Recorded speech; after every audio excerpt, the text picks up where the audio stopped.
Welcome to गीतामृत।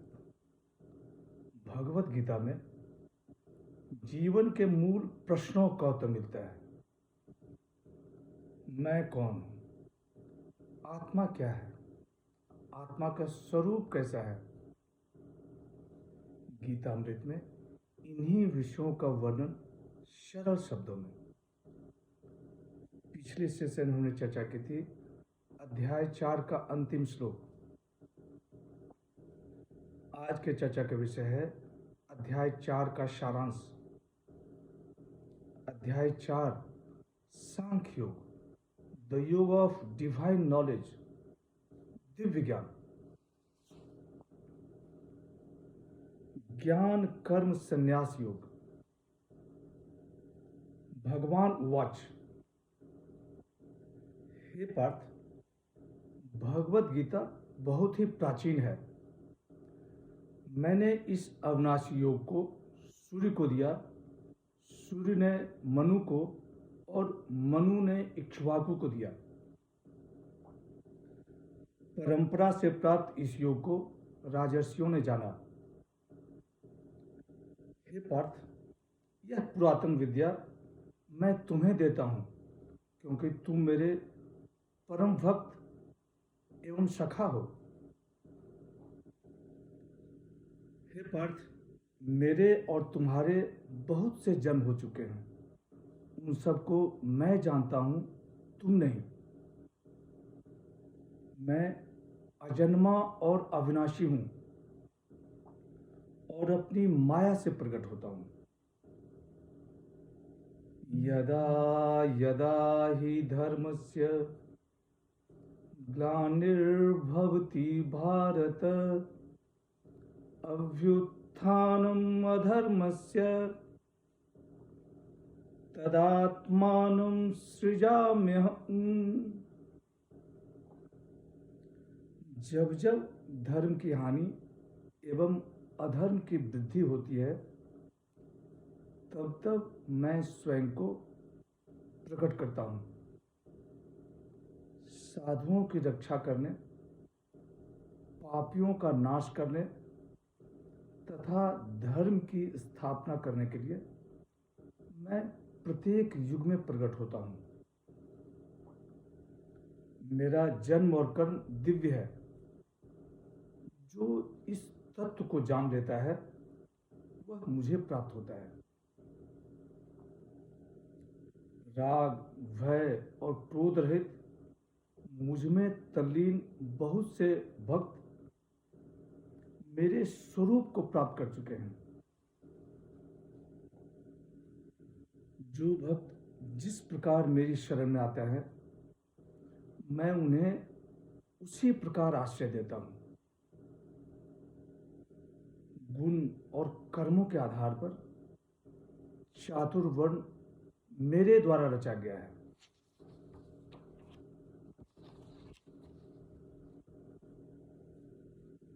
कर्म मुझे लिप्त नहीं करता, नहीं मैं कर्म फल की कामना करता हूँ। जो मनुष्य कर्म में अकर्म देखता है और अकर्म में कर्म देखता है, वही बुद्धिमान है। जिसमें कामना और संकल्प नहीं रहता, वह कर्मयोगी कहलाता है। जो आसक्ति रहित एवं मुक्त है, जिसका चित्त ज्ञान में स्थित है, यज्ञ के लिए आचरण करने वाले ऐसे मनुष्य में के समस्त कर्म ब्रह्म में लीन हो जाते हैं। ज्ञानी मनुष्य जानते हैं कि सभी यज्ञ की उत्पत्ति ब्रह्म से होती है। ब्रह्मा अर्पणम ब्रह्म हवि, ब्रह्माग्नो ब्रह्मणाहुतम, ब्रह्मैवतेन गंतव्यम, ब्रह्म कर्म समाधिना। देव योग, ब्रह्म योग, संयम योग, समाधि, द्रव्य यज्ञ, तप यज्ञ, योग यज्ञ, स्वाध्याय यज्ञ, ज्ञान यज्ञ, प्राणायाम, उपवास, ये सब यज्ञ हैं। इसके अलावा भी बहुत यज्ञ का वर्णन वेदों में किया गया है। यज्ञ करने से यह लोक भी सुखदायक होगा और परलोक भी। यज्ञ को मनुष्य को अपने जीवन का हिस्सा बना लेना चाहिए। हे पार्थ, जब निष्काम भाव से कर्म करोगे तो अनुभव से सत्य जान लोगे और मोक्ष मिल जाएगा। द्रव्य यज्ञ से ज्ञान यज्ञ श्रेष्ठ है। ज्ञान यज्ञ जिसका परिणाम साक्षात्कार है, उसकी अपेक्षा द्रव्य यज्ञ अल्प है। यज्ञ से अंतःकरण की शुद्धि होती है, तब मनुष्य तैयार होता है गुरु से ज्ञान प्राप्त करने के लिए।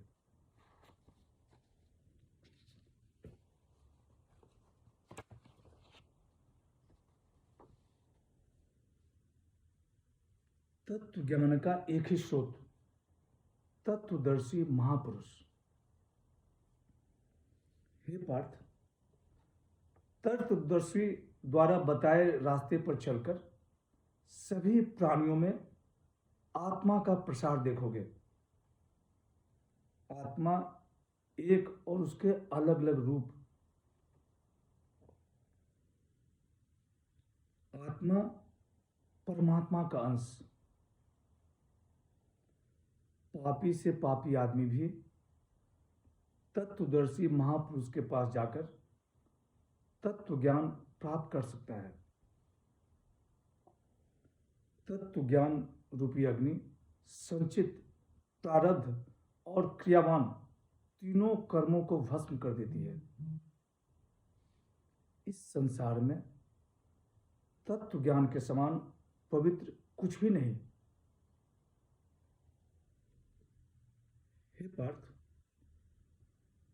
तत्व ज्ञान को तुम स्वयं योग की परिपक्व अवस्था में अपनी आत्मा के अंदर अनुभव करोगे। श्रद्धावान, तत्पर तथा चैतन्य मनुष्य ही तत्व ज्ञान प्राप्त कर सकते हैं। जिसने योग द्वारा कर्मों का संन्यास किया है, ज्ञान द्वारा जिसके संशय नष्ट हो गए हैं, ऐसे आत्मान मनुष्य को कर्म नहीं बांधता। हे पार्थ, अज्ञान से उत्पन्न अपने संशय को ज्ञान रूपी तलवार से छिन्न भिन्न करके समता में स्थित हो जा और युद्ध के लिए खड़ा हो जा। इस तरह गीता अध्याय 4 का सारांश समाप्त होता है। भगवान श्री कृष्ण द्वारा दिए गए उपदेश में से एक भी उपदेश यदि हम अपने जीवन में उतार लें तो हमारा जीवन धन्य हो जाएगा।